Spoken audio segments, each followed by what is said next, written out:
తెలంగాణలో మొట్టమొదటి factory outlet Mukunda jewellers త్వరలో జూబ్లీహిల్స్ లో గ్రాండ్ ఓపెనింగ్. అన్ని బంగారు ఆభరణాలపై VA 2 to 12% మాత్రమే. త్వరపడండి. అంటే సరే నన్ను జైల్లో వేశారు, నన్ను 3rd డిగ్రీ చేరు కొట్టారు, మీ ఆనందం తీర్చుకున్నాడు. పవన్ కళ్యాణ్ గారు సునకానందం తీర్చుకున్నాడు. ఆయన భయంకరమైన కచ్చ పవన్ కళ్యాణ్కి నా మీద. నన్ను చంపాలని చూసిందే పవన్ కళ్యాణ్. మీ మీద పవన్ కళ్యాణ్కి ఎందుకు కక్ష? తెలీదు. ఆయన కూడా క్రిస్టియనే, ఆయన కూడా కన్వర్టెడ్ క్రిస్టియనే. ఆయన కూడా బాప్తిసం తీసుకున్నాడు. ఆయన కూడా బాప్తిసం తీసుకునేటప్పుడు కొన్ని వాక్యాలు ఉంటాయి, వాటికి లోబడి బతుకు. ఆయన బాప్టిజం తీసుకోలేదే. ఎవరు చెప్పారు? ఆయన బాప్తిజం తీసుకున్నారు, ఆయన బైబిల్ చదువుతారు, ఆయన మోకాళ్ళ మీద కూర్చొని ప్రార్థన కూడా చేసుకుంటారు. సో నేను ఆయన భారీ క్రిస్టియన్ నేను చెప్తున్నాను అన్నారు. పవన్ కళ్యాణ్ గారు బైబిల్ చదువుతారు. చదివితే తప్పేంటి? తప్పేమంటలేదు, నేను అదే చెప్తున్నా. మీరు కాదన్నారు, క్రిస్టియన్ కాదంటున్నారు కదా. క్రిస్టియనే బైబిల్ చదువుతాడా? అట్లా కాదు కదా. బాప్తిజం తీసుకున్నప్పుడు ఖచ్చితంగా రోజు ఒక అధ్యాయం చదవాలనేది ఉంటుంది. అసలు బైబిల్ ఏముందో తెలుసుకోవటానికి బైబిల్ చదవచ్చు.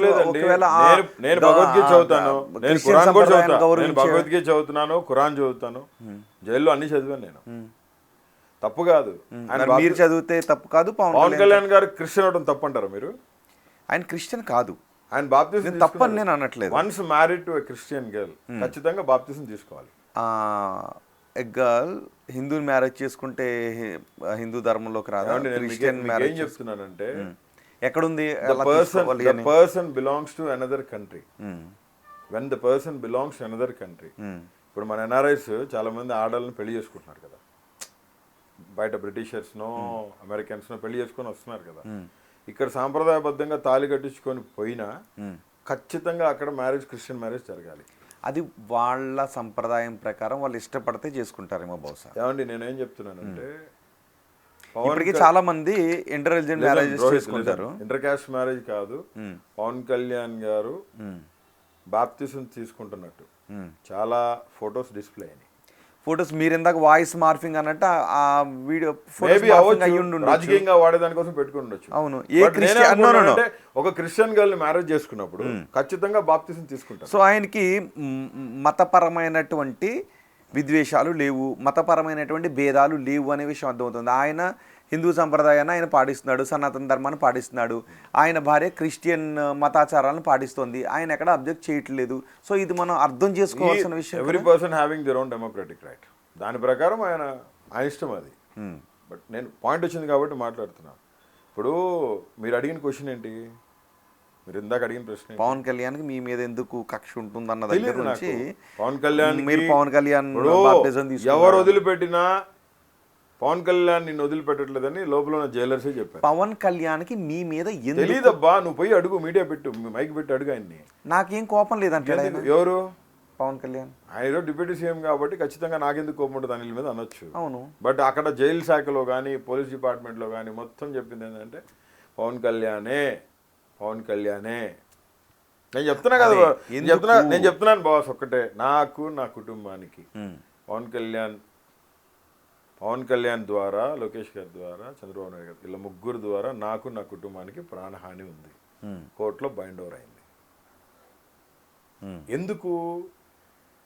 ఒక మనిషిని జైల్లో వేయచ్చు, హింస పెట్టచ్చు, కుటుంబాన్ని ఇబ్బంది పెట్టాలనుకునేంత క్రూరత్వంగా వీళ్ళు ఉన్నారు అంటే, ఇప్పుడు నాకు నా కిడ్స్కి, నా వైఫ్కి మా మదర్ బైపాస్ అయింది తెలుసుగా మీకు. చాలా సివియర్గా మమ్మీకి 2 times ఓపెన్ చేశారు. అక్కడ కూడా వదిలిపెట్టలేదు రోహిత్ పోలీసులు. మమ్మీని ఎంక్వైరీ చేస్తానంటాడు. మమ్మీకి డయాలసిస్ అయ్యి 15 days కాకుండానే చాబతుకుల్లో బైపాస్కి అటెండ్ అయితే జైలు సూపరింటెండెంట్ నాకు ఇన్ఫర్మేషన్ ఇవ్వాల.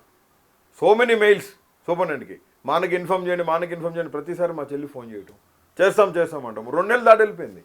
ఇంకా మా మమ్మీ ఇంకా లాస్ట్ ఇంకా రేపు మధ్యాహ్నం మమ్మీకి సర్జరీ జరుగుతుందన్న పరిస్థితిలో, అది కూడా లోకల్ డిస్ట్రిక్ట్ లీగల్ సెక్రటరీ ఉంటారు కదా, DLS ఉంటారు కదా, జైలుకి జడ్జి ఉంటారు కదా, ఇన్ఛార్జ్ జడ్జి, ఆ జడ్జి దగ్గర నుంచి పర్మిషన్ వస్తుంది. అఫిడవిట్ వేస్తే అక్కడ నుంచి మాకు పర్మిషన్ వచ్చింది. అప్పుడు నేను మమ్మీతో వీడియో కాల్ ములాఖాతులు మాట్లాడాను. మమ్మీ బైపాస్ని రాజకీయం చేశారు. నా బిడ్డలు చదువుని నోటి దగ్గర నుంచి తీశారు. ఫినాన్షియల్గా చాలా భయంకరమైన బర్డన్స్లో తీసుకెళ్ళిపోయారు. ఆ ప్రాపర్టీస్ ఏమన్నా ఉన్నా, ఆ డాక్యుమెంట్స్ ఏమైనా ఉన్నా, బ్యాంక్ చెక్ బుక్స్తో సహా రోహిత్, ATM కార్డ్స్తో సహా మొత్తం సీజ్. ఆధార్ కార్డు కూడా సీజ్ చేశారు రోహిత్. నేను జడ్జి గారికి చెప్తే ఆధార్ కార్డు ఒకటి నాకు ఇచ్చినారు. ఏం పాపం చేశాం? వాళ్ళు కూడు తినొద్దా, వాళ్ళు బొవ్వ తినొద్దా, బతకొద్దా నా పిల్లలు? గత అసెంబ్లీ ఎన్నికల్లో వైసీపీఏ గెలిచిండుంటే బోరుగడ్డ అనిల్ కుమార్ ఆలోచన దృక్పథం ఎలా ఉండుండేది? ఎలా ఉంటుంది? ఖచ్చితంగా మంచి పొజిషన్లో ఉండేవాళ్ళం. నేను పొజిషన్ గురించి అడగట్లేదు. అంటే మీరు అనుకుంటున్నారు జైలుకి వెళ్ళి వాళ్ళది హింస పెడితే అనిల్ మారాడని.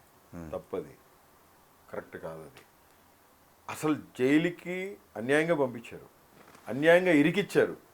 22 కేసుల్లో సుప్రీంకోర్టు ప్రశ్నిస్తే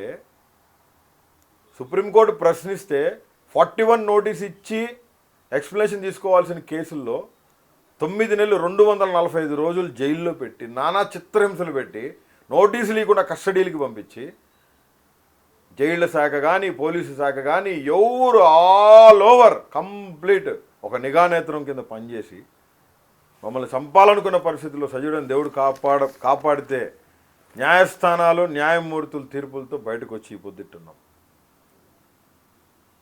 నాకు నేనుగా అనుకున్నాను, పశ్చాత్తాపడ్డాను. ఏమని? This is not right. ఏది? నేను మాట్లాడిన పరిస్థితులు. ఎందుకు ఏ మాటలో? అవతల వాళ్ళు రెచ్చగొడితే నేను రెచ్చిపోయి మాట్లాడటం అనేది కరెక్ట్ కాదు. రెచ్చిపోయి మాట్లాడారు అంటే వాడు రెచ్చగొట్టాడు, నా కుటుంబం మీదకి వచ్చాడు. కుక్కలు కూడా ఊరుకోవాయా బాబు, వాళ్ళ దాని పిల్లల్ని దాని పిల్లల జోలికి వెళ్తే కుక్కలు పశువులు కూడా ఊరుకోవు. నా ఆఫీస్ తగలబెట్టి మమ్మల్ని చంపాలని చూస్తే ఊరుకోవాలా? అప్పుడు ఏ గవర్నమెంట్ ఉంది?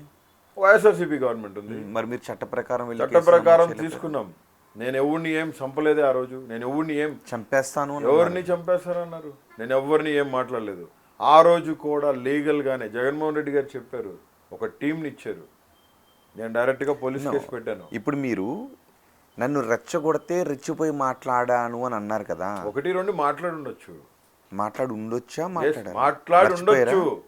అనిల్ గారు మర్చిపోయారా? బ్రదర్ ఒక చెప్తాను, అనిల్ గారు మీరు ఇది ఎందుకు చేశారంటే నా దగ్గర ఆన్సర్ లేదు. అడుగుతున్నాను, అనిల్ గారు మీరు ఎందుకు చేశారు? నా దగ్గర ఆన్సర్ లేదు. I don't have answer. రాగద్వేషాలు ఏమీ లేవు, కుట్ర ఏమీ లేదు, కార్పణ్యాలు ఏమీ లేవు మనసులో. జగన్మోహన్ రాజకీయంగా దగ్గర అభిమానం సంపాదించాలి. రోహిత్ అట్లాంటి చీప్ ట్రిక్స్ జగనన్న అస్సలు ప్లే చేయరు. జగనన్న ప్రియ శిష్యుడిగా బోరుగడ్డ అనిల్ దగ్గర అస్సలు ఉండవు. మరి మీరు అన్ని అంటున్నప్పుడు కనీసం వైసీపీ నాయకులు ఎవరు ఇది ఇలా చేయొద్దని ఇలా అనలేదా?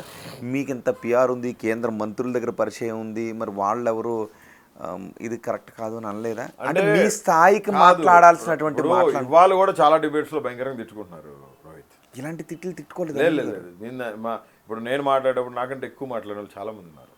నీకు తెలుసు వాళ్ళ పేర్లు కూడా. నేనేం మాట్లాడుతున్నా అంటే నీకు అసలు ఇది ఎందుకు జరిగింది అంటే నా దగ్గర ఆన్సర్ లేదు Rohit. I regret my self. నేను అనుకునేది ఒకటే, I just want to be a very good person in politics. I want to be a very good parliamentary. I want become a very good parliamentary. నాకు ఆశ ఉంది. 10 సంవత్సరాలు కేంద్ర మంత్రులతో తిరిగి పనిచేసి సెషన్స్కి పోయి ఖచ్చితంగా లోక్సభకి వెళ్ళాలి. దేవుడు దీవిస్తే, దేవుడు అవకాశం ఇస్తే, సజీవుడని దేవుడు అవకాశం ఇస్తే, ఖచ్చితంగా ప్రజలు దీవిస్తే. నేను ఆ దిశగా ఎప్పుడు ఆలోచించలేదు. కానీ ఒకటి, మమ్మల్ని అన్నారు మేమన్నాం పోటాపోటీగా ఇక్కడ అదే మిస్ మ్యాచ్ అవుతుంది. ఇప్పుడు మిమ్మల్ని అన్నది ఎవరో ముక్కు మొహం తెలియని వ్యక్తులు, లేదంటే ఆ వ్యక్తులు కాదు. సో మీరు అలా అన్న మిమ్మల్ని ఆ వ్యక్తులు డైరెక్ట్ గా అన్నప్పుడు, ఆ వ్యక్తులు కానప్పుడు నేను కూడా కాదు, ఆ వ్యక్తులు పేరు పెట్టే మీరు అన్నారుగా. No, that's all morphing. చెప్తున్నా కదా నీకు ఇప్పుడు. మళ్ళీ నేనేం చెప్తున్నా నీకు, 1-2 మాటలు పేలుండొచ్చు, కానీ that's not up to them. ఖచ్చితంగా వాళ్ళకి ఆపాదిచ్చే మాటలు కాదు. ప్రతి మాటని మార్ఫ్ చేశారు, ప్రతి విషయంలో ఇబ్బంది పెట్టారు. జనసేన నుంచి ఉన్న క్యాండిడేట్సే చెప్పారు. నేను చెప్తున్నాను, పవన్ కళ్యాణ్ గారిని ఒకసారి ఆ వీడియో చూడమనండి. పవన్ కళ్యాణ్ గారు కరెక్ట్ అనుకుంటే రివాల్వర్ తీసుకొచ్చి వచ్చి డైరెక్ట్ పాయింట్ బ్లాంక్లో పెట్టి లేపేమనండి. పవన్ కళ్యాణ్ గారికి చెప్తున్నాను నేను. ఒకటి, లోకేష్ కూడా అంతేనా? ఎవరికి? లోకేష్ నేనేమనలేదు ఎప్పుడు అన్నారు. నేనేమనలేదు అసలు ఎప్పుడు. లోకేష్ ఏమంటాం, మేమేమంటాం? మర్చిపోయారా? రాజకీయ విమర్శలు చేశారు, రాజకీయ విమర్శలు వాళ్ళు చేశారు, మేము చేసాం. పర్సనల్గా వ్యక్తిగత హననం ఎప్పుడు చేయలేదు లోకేష్. ఏ మాటలైతే వల్లభనేని వంశీ అన్నాడో అలాంటి మాటల్ని నేను చెప్పలేకపోతున్నాను. ఇప్పుడు నేను అట్లా గుచ్చేయను నేను చెప్పాను అనుకోవట్లేదు. కదా మీకు ఇప్పుడు మీరు అవే మాటల్ని ఇంకొంచెం ఎగ్జాగరేట్ చేస్తూ ఇంకొంచెం నొక్కి మాట్లాడారు. No that's all morphing brother. అది కూడా మార్ఫింగ్. మళ్ళీ చెప్తున్నా, 100 times చెప్తాను. ఖచ్చితంగా ఎవడికి ఎట్లా కావాలో అట్లా ఎడిట్ చేసుకొని మార్ఫ్ చేసేసుకున్నారు. Never ever. For more videos like this, subscribe Big TV channel.